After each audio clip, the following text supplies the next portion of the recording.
Kita bahas prinsip pertama, udah mulai kita dicari celah, kita udah bisa eksekusi, kita udah tahu gimana cara pakai kacamata kuda untuk persisten fokus untuk eksekusi apa yang kita mau lakukan. Nah ini akan masuk ke prinsip keempat dalam step kita menjadi miliarder atau jadi orang yang sangat kaya. Ini gue gak cuma ngomong miliarder sebenarnya. Video ini kalau kalian pahami benar-benar, ini road untuk jadi triliuner ya. Yang keempat itu adalah delegasi. Ya ini prinsip yang sangat penting. Dunia ini sangat kejam dan jalan untuk menuju kekayaan itu sangat-sangat susah ya. Jadi mengelola human capital atau delegasi akan jadi komponen prinsip krusial dalam kehidupan. Ini gue ngomong tadi kan, kalau mentor itu dia udah pernah naik daki gunungnya. Nah sekarang walaupun lu dikasih tahu, ada yang ngasih tahu naik gunungnya, tapi lu tetap harus naik sendiri kan. Lu kalau patah kaki, lu patah kaki tetap. Mau dibantuin dia tapi kaki lu tetap patah gitu. Nah gunungnya ini, gunung untuk mencapai kekayaan yang luar biasa itu lebih sulit dibanding cuma naik gunung biasa. Ini gunungnya itu udah bau amis ya, mungkin ada bau darah juga. Gunungnya itu sangat gelap. Ini gunungnya itu luas sekali, kalian nggak bisa lihat atasnya. Itulah jalan menuju kekayaan. Nah di sini kalian butuh tim, kalian butuh kru yang bisa bantu kalian. Karena kalian nggak bisa sendiri. Nah ini kesalahan yang gue lakukan terlalu lama. Waktu gue bikin agency, gue mikir, oh saya paling pintar. Saya itu bisa ngedit paling jago, saya bisa pegang kamera paling jago, semuanya paling jago. Ya nganggap diri sendiri paling jago. Bisa ngiklan paling jago, jadi sales paling jago, semua paling jago. Tapi itu nggak bawa kita jauh. Karena gue lupa salah satu constraint paling besar dari manusia adalah waktu. Dimana kita cuma punya 24 jam. Mau lu bener ya, lu paling jago, lu nggak bisa ya. Lu nggak akan bisa. Tapi sebenarnya lu bukan paling jago juga ya. Kita nggak bisa paling jago di semua bidang. Jadi itu kesalahan gue. Gue terlalu lama sampai gue mengerti part keempat ini,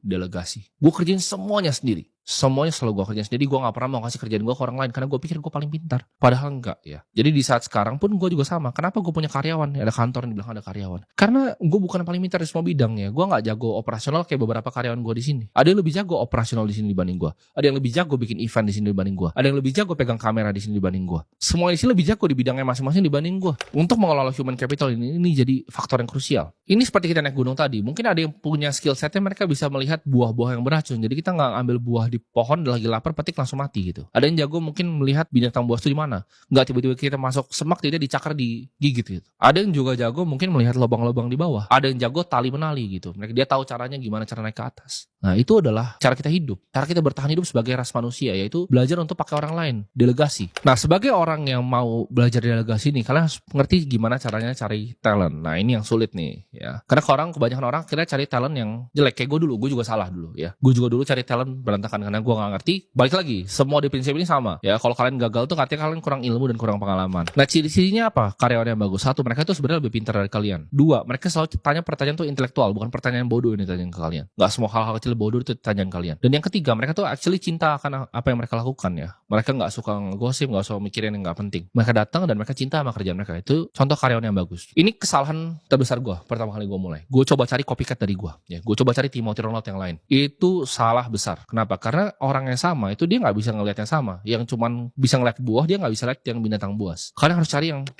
cross dari kalian. Lu gak pintar operasional, cari yang jago operasional. Lu gak pintar jualan, cari yang jago jualan. Lu gak pintar marketing, cari yang jago marketing. Jangan lu jago marketing, cari yang jago marketing. Itu gak ada gunanya. Lu emang bos di bisnis kalian. Lu emang mungkin yang bikin bisnisnya. Tapi lu bukan yang paling pintar, jangan salah. Lu yang mulai bukan berarti lu yang paling pintar. Kayak gue di sini gue gak paling pintar. Gue gak lebih pintar dibanding motion graphic. Ya gue bisa masih inget gimana cara ngedit. Tapi kalau disuruh ngedit pakai tools yang sekarang anak-anak gue pakai juga gue kagak ngerti cara pakainya gitu. Gue bukan paling pintar di sana. Nah gimana caranya dapat feeling untuk cari karyawan seperti ini? Jawabannya ya trial and error. Gak ada cara lain, trial and error. Nah dalam human capital ini paling penting untuk kita set sebagai example yaitu sebuah culture. Nah culture ini penting. Gimana cara kalian bikin culture yang baik, work environment yang baik? Adalah kalian jadi contoh. Satupun karyawan gue di sini nggak akan ada yang bisa keluar dari mulutnya dia ngomong saya kerja lebih keras dibanding Timothy. Nggak akan ada yang bisa ya. Karena gue kerja paling keras di sini. Gue kerja itu 16 jam sehari. Gue bisa sampai pulang di rumah pun ya. Belum berangkat pun gue kerja, pulang pun sampai rumah gue kerja lagi. Bedanya gue sama orang lain tuh apa? Gue bisa spot talent where I can see them ya. Gue bisa spot talent tuh cepat. Kalau kalian mau hire orang goblok, banyak orang goblok di dunia ini dan itu nggak akan bikin perusahaan kalian maju.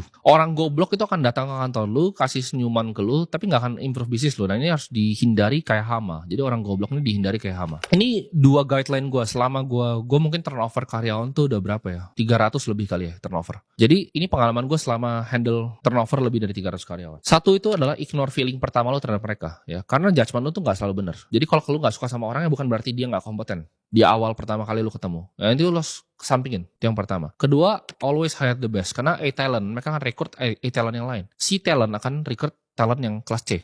Ya, jadi kelas A akan selalu ketemunya kelas A lagi nanti ke depannya. Jadi kalau lu awal A semua jadi A di perusahaan lu. Nah, Tapi talent yang baik, ini gue kasih tau kalian, talent yang baik biasanya udah punya kerjaan sebelumnya. Nah ini penting dan itu nggak apa-apa ya. Itu tugas kita sebagai owner perusahaan untuk cari talent-talent ini. Nah dalam mencari talent ini, biasanya makanya ini ada bercanda nih teman-teman pengusaha gue. Pada paling takut kalau gue main ke kantornya, karena kalau gue lihat orang bagus langsung gue ambil masuk ke kantor gue. Rata-rata yang kerja sama gue tuh biasa dulunya sebelumnya udah pernah kerja di tempat lain. Dan gue cuma ngambil-ngambilin gitu. Gue ngambil yang terbaik dari punya orang biasanya. Karena biasanya yang paling pintar tuh udah kerja. Kalian gabungin kondisi 4 ini aja kalian udah pasti jadi miliarder sebenarnya. Tapi gimana caranya kita bisa retain kekayaan ini? 5 gue akan bahas endgame-nya.